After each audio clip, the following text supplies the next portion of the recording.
सितंबर 1939 द्वितीय विश्व युद्ध शुरू हुआ। ब्रिटिशों ने भारत को बिना पूछे युद्ध में शामिल कर लिया, जिसके परिणाम स्वरूप कांग्रेस ने इसका विरोध किया और प्रांतीय सरकारों से इस्तीफा दे दिया। लेकिन वही उसका उल्टा मुस्लिम लीग ने ब्रिटिशों का समर्थन किया ताकि उनकी स्थिति मजबूत हो। जिन्ना ने इसे एक मौके के रूप में देखा और ब्रिटिशों से मुस्लिम हितों के लिए और रियायतें मांगी।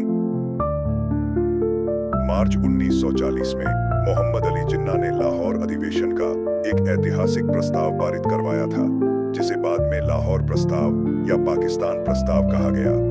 इस प्रस्ताव में साफ कहा गया कि भारत के उत्तर पश्चिम और पूर्व में जहां मुसलमान बहुसंख्यक हैं, जैसे पंजाब, सिंध, बलूचिस्तान, बंगाल, वहां अलग राष्ट्र बनाया जाए। यही प्रस्ताव आगे चलकर पाकिस्तान की नींव बना।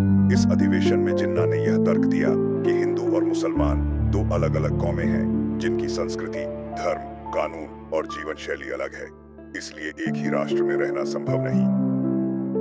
द्वितीय विश्व युद्ध के चलते ब्रिटेन की स्थिति कमजोर हो रही थी और इधर भारत में स्वतंत्रता की मांग तेज होती रही थी, लेकिन कांग्रेस और मुस्लिम लीग के बीच कोई सहमति नहीं दिख रही थी।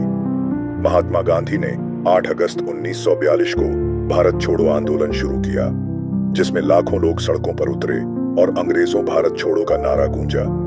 जिन्ना ने इस आंदोलन से दूरी बनाए रखी। उन्होंने कहा, पहले हमें एक अलग मुल्क चाहिए।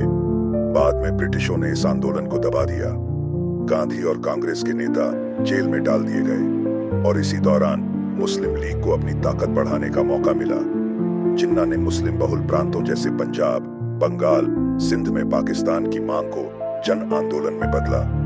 मुस्लिम लीग की सदस्यता बढ़ी और पाकिस्तान एक लोकप्रिय नारा बन गया। ये सब देखकर गांधी जी को बहुत ठेस पहुंची और उन्होंने तुरंत जिन्ना से मीटिंग की। गांधी जी ने जिन्ना से मुलाकात करके भारत को एकजुट रखने की कोशिश की, लेकिन जिन्ना पाकिस्तान की मांग पर अड़े रहे। नतीजन ये मीटिंग असफल रही। वही डॉक्टर B.R. अम्बेडकर गांधी और नेहरू की बात से असहमत थे। उनका मानना था कि हिंदू और मुसलमानों के बीच गहरे सामाजिक और धार्मिक मतभेद हैं, इसलिए दोनों का एक देश में साथ रहना बहुत मुश्किल होगा। वो यह मानते थे कि अगर हिंदू मुस्लिम साथ रहेंगे तो भविष्य में बार बार दंगे और संघर्ष होंगे, जिससे देश का विकास रुक जाएगा। इसलिए उन्होंने कहा था कि अगर मुसलमान पाकिस्तान चाहते हैं तो उन्हें अलग देश दे देना ही बेहतर होगा, ताकि दोनों अपनी अपनी सोच और धर्म के हिसाब से रह सकें।